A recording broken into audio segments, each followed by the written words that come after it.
नमस्कार गुरुजनों, आपका विज्ञान क्लासेस के YouTube चैनल में बहुत बहुत हार्दिक स्वागत है।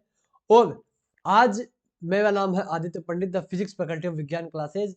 हम लेकर आए हैं गुरुजनों कि आरपीएससी सेकंड ग्रेड, आरपीएससी वरिष्ठ शिक्षक भर्ती परीक्षा की विज्ञान विषय जो कि सेकंड पेपर होता है, सब्जेक्टिव पेपर होता है, उसका भौतिक विज्ञान में तैयारी और उसका पैटर्न क्या रहता है वो लेके आए। और जल्द ही अगर आपका अच्छा रिस्पॉन्स रहा तो हम जल्द ही कुछ ही दिनों के अंदर इसका बैच भी स्टार्ट करने वाले हैं। और कंप्लीट फ्री कोर्स आपको अवेलेबल होगा आपके यूट्यूब चैनल विज्ञान क्लासेस 2.0 पे। कंप्लीट सिलेबस आपको करवाया जाएगा। ऐसा नहीं है कि कई जगह पे मैंने देखा है या आपने भी ऑब्जर्व किया होगा कि 40-50 क्लासेस डाल देते हैं और कहते हैं कि भैया अब आपको ऐप पे ऑनलाइन कोर्स परचेज करना रहेगा। तो ऐसा बिल्कुल नहीं होगा। ये मेरा आपसे वादा है कि कंप्लीट कोर्स आपको अवेलेबल करवाया जाएगा विज्ञान क्लासेस 2.0 के यूट्यूब चैनल पे। ठीक है, तो यह जो नवीनतम वैकेंसी आपकी आने वाली है, जो 2022-23 के लिए है, और लास्ट ये वैकेंसी 18 में आई थी, उससे पहले 16 में आई थी, उससे पहले 12 में आई थी, और शायद 14 में भी आई थी वैकेंसी। हाँ, 2014 में भी यह वैकेंसी आई थी। तो संपूर्ण पाठ्यक्रम की डिटेल हम जानेंगे आज, और तैयारी को किस प्रकार से हम कंटिन्यू कर सके वो भी आज हम इसी के अंदर चर्चा करेंगे। क्यों? क्योंकि भौतिक विज्ञान एक ऐसा सब्जेक्ट है जो लोगों के जो विद्यार्थी अभ्यर्थी है, जो होने वाले गुरुजन है, उनके मन में एक ऐसी भावना, एक पता नहीं कैसा एक रूढ़िवादी भावना उत्पन्न है कि सबसे हार्ड सब्जेक्ट है ये, हम इसको कवर नहीं कर पाएंगे। ऐसा बिल्कुल नहीं है, ऐसा कतई नहीं होता है कि हम पढ़े और समझ में ना आए। बशर्ते आप पढ़ने वाले अच्छे हो और हम पढ़ाने वाले अच्छे हो, तो हर एक चीज को हम एक एक तरीके से बढ़िया शानदार तरीके से पोस्टमार्टम करके चलेंगे। नवीनतम पाठ्यक्रम पर आधारित है। तो आज हम देखो, सबसे पहली चीज कि एग्जाम का जो पैटर्न होता है वो आप लोगों को मालूम ही होगा। सेकंड पेपर जो होता है उसमें 150 क्वेश्चंस आते हैं, तो 130 प्लस 20 के हिसाब से 130 आपके सब्जेक्ट के रहते हैं। ठीक है, सब्जेक्ट के आपके पेपर रहते हैं, सब्जेक्ट आपकी हो जाती है फिजिक्स, केमिस्ट्री एंड बायोलॉजी। ठीक है, और 20 आपका होता है टीचिंग मेथड का। क्या रहता है? टीचिंग मेथड, जो कि आपने बीएड के अंदर पढ़ी होगी। ठीक है, पहली चीज। अब दूसरी चीज क्या है सर? दूसरी बात ऐसी है कि फिजिक्स का जो भी हलवा है, फिजिक्स को जो भी एक हवा है, उस हवा को हलवा कैसे बना सकते हैं? अगर देखो, सबसे पहली चीज कि कोई भी गाइड आप कभी भी मत पढ़ना। कोई भी गाइड नहीं पढ़नी चाहिए। क्यों नहीं पढ़नी चाहिए? क्योंकि आप गाइड को लेके आप कभी भी रीड नहीं लगा सकते हो। पहली चीज, आप तो सिर्फ ये कौन सी ऑथेंटिक बुक है? तो ऑथेंटिक बुक्स के लिए आपको एक ही चीज है, या तो आरबीएससी, सीबीएसई या एनसीईआरटी 11th एंड 12th की जो बुक है वो, उसको रगड़ दो। आपका 95% वहीं से काम हो जाएगा, वहीं पे आपका काम हो जाएगा। क्यों? क्योंकि ये जो बुक्स है ना, ये ऑथेंटिक बुक है, ये टेक्स्ट बुक है, रेफरेंस बुक है, जो कि गवर्नमेंट ने हमें रेफरेंस के लिए कि सर आप इनको पढ़ो और आप एग्जाम्स के अंदर क्वालिफाई हो, ये चीज कही गई है। अब इनको इजी बनाने का काम है हमारा। तो इनमें देखो कि आपके जो वरिष्ठ अध्यापक के अंदर जो भी पेपर है, सेकंड पेपर है, उस पेपर में 11th का कितना वेटेज रहता है। तो मैं आपको बताना चाहूंगा, 11th के अंदर 17 यूनिट आपके इस सिलेबस के अंदर डाली गई है, और 12th के अंदर आपकी 11 है। 12th क्लास का जो भी सिलेबस है ना, उसकी आपको 11 यूनिट पढ़नी पड़ेगी। ठीक है, और वही बात लगभग 5 से 6 यूनिट है जो कि आपकी बीएड बीएससी बीएड की जो फर्स्ट ईयर है उसकी है। तो इसका तो कोई ज्यादा वेटेज नहीं रहता। इसके लाइक शायद आई थिंक 3 से 4 क्वेश्चंस आते हैं, जो कि मैंने पेपर्स को एनालिसिस किया है उसके बाद में। और पेपर को, जैसा कि मेरे पास पेपर है, पिछले 4 भर्तियों के पेपर है, ये शायद 2018 का पेपर है, 2018 का पेपर है ये। ठीक है, और ये है 2016 का पेपर है, ये 2016 का पेपर है ये। ठीक है, ये है 2014 का पेपर है ये, 22 फरवरी 2014 को पेपर लगा था वो है ये। और ये है आपका 2012 का पेपर है ये। ठीक है, इनमें एक चीज कॉमन है। क्या है कॉमन? कि सर लगभग क्वेश्चंस आए थे, वो आए थे 40 से 45 के बीच में, और अब तो लगभग फिक्स हो गए कि 43 क्वेश्चंस लास्ट ईयर आए थे। उससे पहले 39 प्रश्न आए थे, उससे पहले आपके 40 के आसपास आए थे, और फिर आई थिंक आपके 30 के आसपास आए थे 2012 में।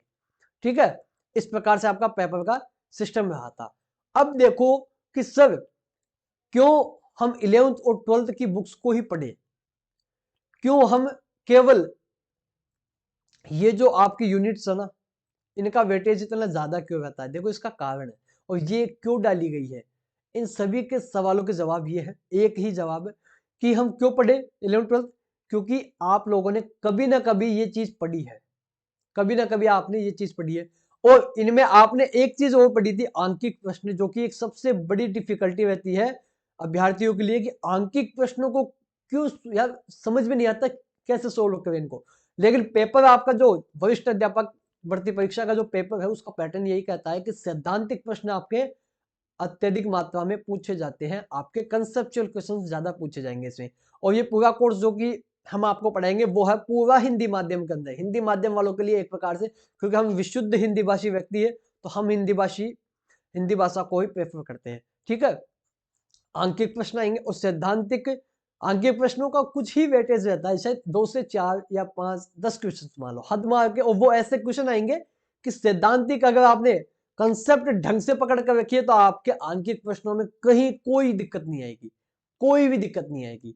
जैसा कि पिछले 4-5 जो पेपर हुए हैं पिछले 10 सालों के अंदर, उनको एनालिसिस करने के बाद भी ये चीज मुझे समझ में आई है कि सैद्धांतिक प्रश्न आते हैं और वो भी कोई ज्यादा हार्ड नहीं आते, आपके 11th 12th के लेवल रहता है। हालांकि आरपीएससी ने ये जरूर दे रखा है कि बीएससी बीएड भी इसमें इन्वॉल्व है, लेकिन इसका कोई ज्यादा वेटेज नहीं रहता, अगर आप इसको नहीं भी करोगे तो भी कोई दिक्कत नहीं है, लेकिन हम तो इसको भी सोल्व करवाएंगे आपको। ओके, तो अब देखते हैं कि सर इसका सिलेबस में क्या क्या है, इसका सिलेबस देख लेते हैं एक बार। है तो सिलेबस देखो एक बार, एज इट इज वही सिलेबस है जो कि आरपीएससी ने हमें प्रोवाइड करवाया है। वो है, पहला है कि भौतिक दुनिया और मापन, कक्षा 11 का पहला चैप्टर यही है, जिसमें मौलिक एवं व्युत्पन्न इकाइयां पढ़ेंगे, इकाइयों की प्रणाली सिस्टम ऑफ यूनिट्स पढ़ेंगे, विमीय सूत्र किस प्रकार से निकालते हैं, विमीय समीकरण और मापन में सटीकता एवं त्रुटियां, ये चीज भी हम एवं इन मेजरमेंट भी पढ़ेंगे। देखो विमीय जो सूत्र है वो आपको तब तक नहीं आएंगे जब तक आपको पूरी फिजिक्स के फॉर्मूले याद नहीं रह जाते हैं। ठीक है, वैसे कुछ एक का हम बता सकते हैं, बाकी निकालना तो आपको ही पड़ेगा, क्योंकि आपको जैसे दे दिया कि विद्युत चुंबकीय तीव्रता का दे दिया आपको, या चुंबकीय तीव्रता दे दिया आपको, या विद्युत तीव्रता दे दी, उसका विमीय सूत्र निकालिए, तो आप किस प्रकार से निकालोगे, जब तक आपको उसका सूत्र नहीं पता, उसके पिताजी का नाम नहीं पता, तो आप उसके बेटे का कहां से एड्रेस निकाल पाओगे। तो ये चीज होती है कि विमीय सूत्र जो विमीय समीकरण है उनके लिए पहले हमें उनकी यूनिट्स का पता रहना चाहिए। वो जो हमें दी गई है क्वांटिटी, जैसे बल दे दिया तो बल की हमें यूनिट का मालूम होना चाहिए कि न्यूटन होता है, और इसकी हम इकाई का भी हम आराम से पता लगा सकते हैं। ठीक है, अब आता है गति का विवरण, मतलब मोशन का जो नियम है, एक विमीय गति हो गई, वन डायमेंशन 1D मोशन, समान रूप से त्वरित गति हो गई जिसके अंदर हम गति के तीनों समीकरण पढ़ेंगे, है ना, जो कि गैलीलियो ने दी है। समान रूप से दो विमीय गति में वेग व त्वरण, और त्रिविमीय गति में वस्तु की गति एवं आपेक्षिक वेग भी हम पढ़ेंगे। बाद में हम सदिश पढ़ेंगे, सदिश के अंदर ये सदिश पर सदिश का, ये इकाई सदिश पर जोड़ में गुणा पढ़ेंगे, जैसा सिलेबस में हम वैसा ही पढ़ेंगे। हमें ज्ञानी नहीं बनना है इसमें, हमें आपको सरकारी अध्यापक बनना है, आपको सरकारी स्कूल में वरिष्ठ अध्यापक के रूप में चयनित होना है, उसके लिए आपको पढ़ना है। आपको पीएचडी नहीं करनी है, अब आप किताबों के अंदर तो और भी चीजें दी हुई रहेगी तो वो आपको नहीं पढ़ना है, आपको पढ़ना है जैसे 11th 12th मैंने बताई तो उसमें तो बहुत सारी चीजें हैं, बहुत सी चीजें, तो आप उसको नहीं देखना, आपको वही चीज देखनी है। हमें हार्ड वर्क तो सब लोग करना जानते हैं भैया, स्मार्ट वर्क वो हमें करना है, स्मार्ट वर्क। देखो मेरा ये मानना है कि जो फल मिलता है ना, वो फल ज्ञान का मिलता है, कर्म का फल नहीं मिलता है, मेरे हिसाब से ज्ञान का फल मिलता है। क्योंकि कर्म तो एक जो मजदूर होता है वो भी वही करता है, और एक इंजीनियर भी वही कर्म करता है, तो हुआ क्या अंतर दोनों में, इंजीनियर के पास ज्ञान ज्यादा इसलिए उसे ज्यादा पैसा मिला है, और मजदूर के पास ज्ञान कम है तो उसके पास पैसा कम मिला है। तो हमें वही काम करना है, हमें ज्ञान का हिसाब करना है, हमें उतना पढ़ना है जितना हमारे पेपर को आराम से हमें क्रैक कर सके, हम आराम से माशिवों का आई कार्ड ले सके। तो गति के नियम पढ़ेंगे, गति के अंदर पहला नियम, दूसरा, तीसरा, और आवेग संवेग इम्पल्स मोमेंटम पढ़ेंगे, और रैखिक गति का संरक्षण भी पढ़ेंगे, रैखिक गति का संरक्षण नियम। ठीक है, घर्षण के प्रकार पढ़ेंगे, घर्षण के नियम, स्नेहन पढ़ेंगे, और कार्य ऊर्जा शक्ति के अंदर इन सभी चीजों का अध्ययन करेंगे, जहां पे गतिज ऊर्जा, स्थितिज ऊर्जा, एक विमीय, द्विविमीय, प्रत्यास्थ, टक्कर, संघट्य भी पढ़ेंगे। गुरुत्वाकर्षण या गुरुत्वीय स्थितिज ऊर्जा, स्प्रिंग की स्थितिज ऊर्जा, ऊर्जा का संरक्षित सिद्धांत, असंरक्षित बल और शक्ति, ये सभी चीजें हम पढ़ेंगे।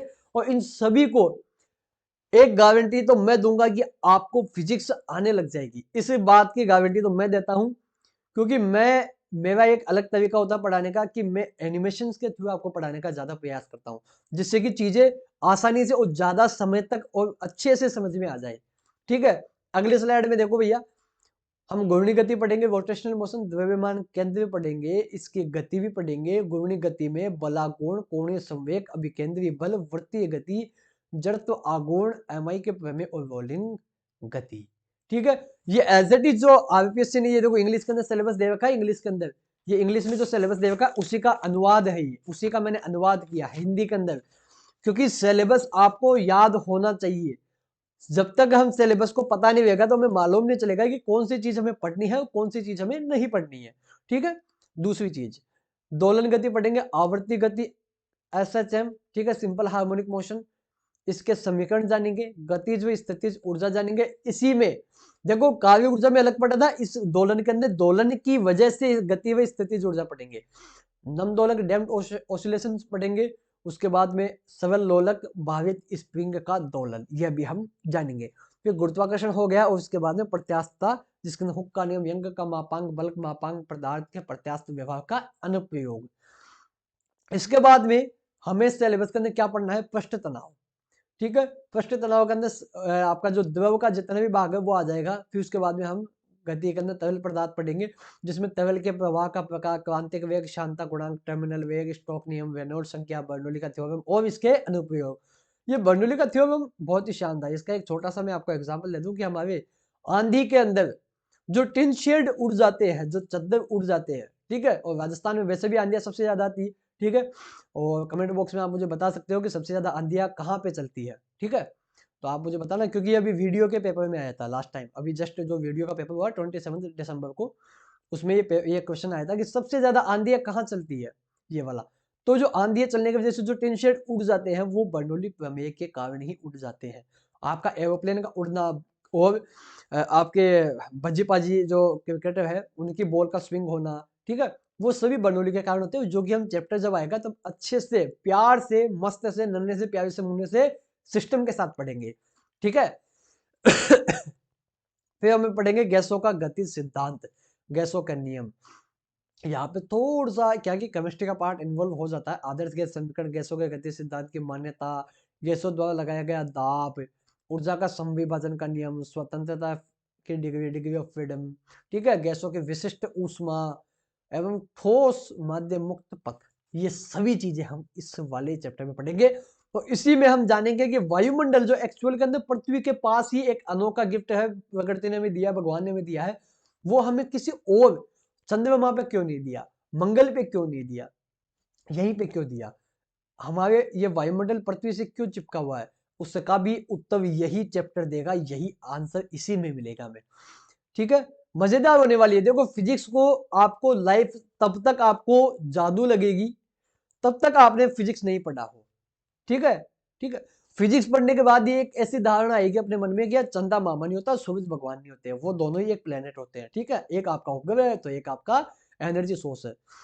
तो ऊष्मा गतिकी का नियम पढ़ेंगे हम, उसके अंदर सभी ताप से रिलेटेड जितना भी नाटक है वो सभी नाटक देखेंगे हम, उस सभी खेल को खेलेंगे आराम से, फिजिक्स को फन के थ्रू समझेंगे। कारण ऊष्मा गतिकी का पहला दूसरा शून्य नियम, ठीक है, थर्मल विस्तार है ना, थर्मल एक्सपेंशन, विशिष्ट ऊष्मा, अवस्था परिवर्तन। अवस्था परिवर्तन तो आपने वहां पे भी पढ़ा होगा, केमिस्ट्री के अंदर भी पढ़ा होगा या पढ़ रहे होंगे। ठीक है, धीरे धीरे आपको मिल जाएगा वहां पे भी।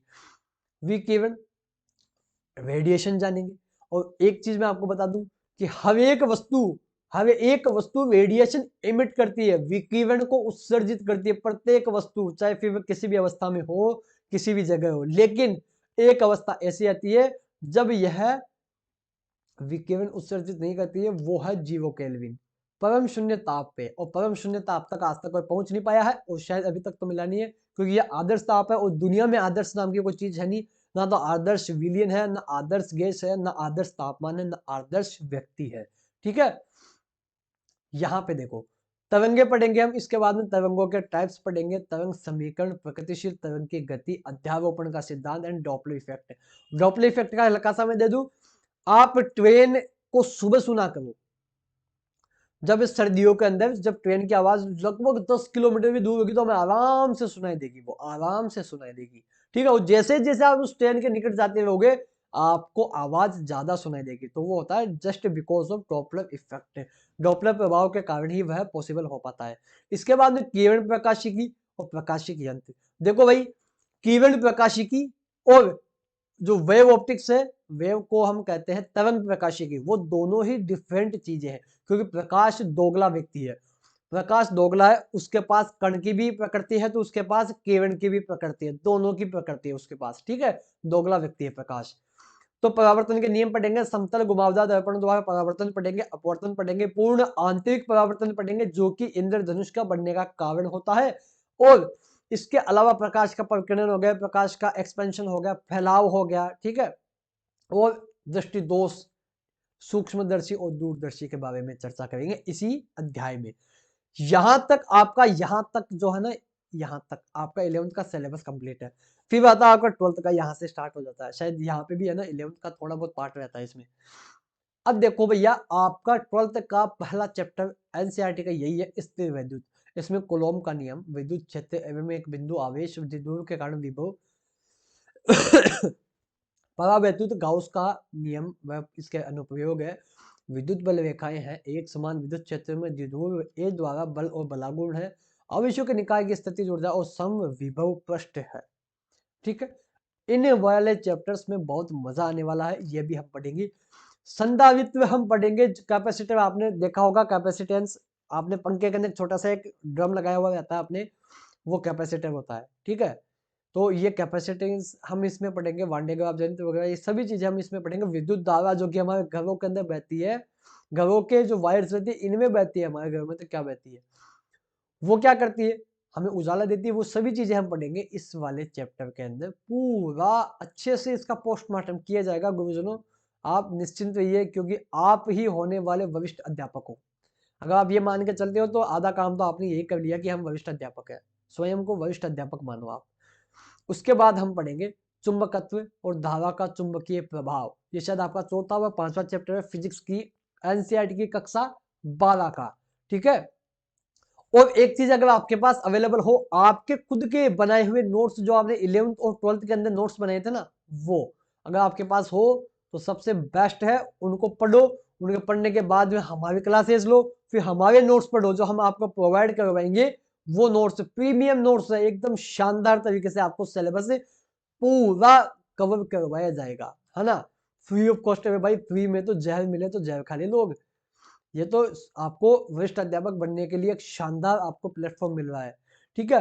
विद्युत चुंबकीय प्रेरण पढ़ेंगे, ठीक है, इसके अंदर हम ट्रांसफॉर्मर के अंदर जो भी नाटक होते हैं वो सभी जानेंगे, प्रत्यावर्ती धारा जानेंगे, है ना। प्रत्यावर्ती धारा क्या होती है, जो कि हमारे घरों में बह रही है ना, वो है आपकी प्रत्यावर्ती धारा, अल्टरनेट करंट, ठीक है। इसकी आवृत्ति देखो, हमें कुछ चीजें इस प्रकार से करनी है जिसमें सही व गलत दोनों तरीके हो, ठीक है। गलत तरीका अभी हम जानेंगे कि हम इस क्वेश्चन को इस प्रकार से नहीं कर सकते, क्योंकि और सही तरीका भी हम पढ़ेंगे, क्योंकि थॉमस अल्वा एडिसन ने एक बात कही थी कि मैंने 100 तरीके अपना लिए जिससे बल्ब नहीं बनाया जा सकता, केवल एक ही तरीका है जिससे मैं बल्ब बना सकता हूँ। तो हमें केवल वो एक ही तरीका पकड़ के रखना है जिससे मुझे क्वेश्चन को सोल्व करना है। हमें 100 तरीके वो भी जानने हैं जिससे हम क्वेश्चन को नहीं कर पाएंगे, ठीक है। तरंग प्रकाशिकी, जिसके अंदर हाइगेन का सिद्धांत हो गया आपके आगे ने तरंग, क्योंकि प्रकाश क्या है, दोगला व्यक्ति, दोगली चीज है, तो यह दोगला काम करेगा। इसके बाद में आता है आपका फोटो इलेक्ट्रिक प्रभाव और पदार्थ की तरंगें, आइंस्टीन का फोटो इलेक्ट्रिक समीकरण, फोटो सेल हो गया, डी ब्रोगली की परिकल्पना हो गई, और डेविसन एंड जर्मर का एक्सपेरिमेंट हो गया। फिर न्यूक्लियर फिजिक्स आएगी जिसमें रेडियो एक्टिविटी होगी, ठीक है, बंधन ऊर्जा, परमाणु विखंडन, संलयन, नाभिकीय रिएक्टर, रेडियोधर्मिता, विघटन के नियम और क्षय, ठीक है, जैसे अल्फा क्षय, बीटा क्षय, जिसके अंदर बीटा तो प्लस और नेगेटिव दोनों होते हैं, गामा क्षय, ये चीजें अभी हम पढ़ेंगे। यहाँ पे आपका कहीं ना कहीं बेसिक चीजें ऐड होने लग जाती है। फिर सॉलिड और सेमीकंडक्टर डिवाइस पढ़ेंगे, ठोसों में ऊर्जा बैंड पढ़ेंगे, सेमीकंडक्टर यानी अर्धचालक, ठीक है, जो न तो चालक है ना अचालक है, बस उनके अंदर थोड़ी सी उसकी कुचवनी कर दो वह चालक हो जाएंगे, थोड़ी सी उसकी कुचवनी और ज्यादा कर दो वह अर्धचालक हो जाएंगे, वो कुचालक हो जाएंगे। ठीक है, तो ये होता है इसका काम। ये सभी चीजें हम इसमें पढ़ेंगे। फिर अंत में आता है विद्युत चुंबकीय तरंगों और संचार। विस्थापन धारा, विद्युत चुंबकीय तरंगे, स्रोत प्रकृति, इलेक्ट्रोमैग्नेटिक स्पेक्ट्रम, संचार की प्रणाली के तत्व, सिग्नल की बैंडविड्थ, संचरण माध्यम, आकाश और अंतरिक्ष तरंग प्रसार, मॉड्यूलेशन, डिमॉड्यूलेशन, ये सभी पढ़ेंगे। अब एक काम की बात क्या है, लगभग आपके 40 से 45 प्रश्न आएंगे फिजिक्स के, और चैप्टर अगर देखा जाए तमीज से तो आपके लगभग 60 से 65 के समथिंग चैप्टर है। ठीक है, तो आप एक हिसाब लगाओ कि अगर एक चैप्टर से एक ही क्वेश्चन आएगा तो भी 60 क्वेश्चन होते हैं। हमें तो एग्जाम में 40 प्रश्न आएंगे हमारे, उनमें से भी कुछ क्वेश्चन तो ऐसे होते हैं, मान के चलो कि 3 क्वेश्चन तो ऐसे होंगे जो किसी को नहीं आते। आरपीएससी वो डालती है, तभी तो आज तक किसी के 100% नंबर नहीं आए। तो ये चीज हमें जान के रखनी है कि हमें पूरे चैप्टरों को ढंग से नहीं पढ़ना, हमें उन चैप्टरों को पढ़ना है जो कि एग्जाम में मोस्टली पूछे जाते हैं, और हमें मैक्सिमम स्कोर करके चलना है आराम से 35 से 40, क्योंकि लगभग अगर कभी 40 प्रश्न आ गए तो वैसे तो 43 प्रश्न आएंगे तो हमारा टारगेट तो 40 प्लस का ही रहेगा। 40 प्लस का टारगेट लेके चलेंगे हम, क्योंकि तभी हम एक वरिष्ठ अध्यापक बनने की ओर अग्रसर हो जाएंगे। तो गुरुजनों आज के लिए इतना ही है। अगर आपका रेस्पॉन्स अच्छा रहा, और वैसे भी मैं कोर्स जल्द ही लॉन्च करने वाला हूँ, डेली लाइव क्लासेस होगी आपको, ये इसी यूट्यूब चैनल पे आपको वो लाइव क्लासेस देखने को मिलेगी।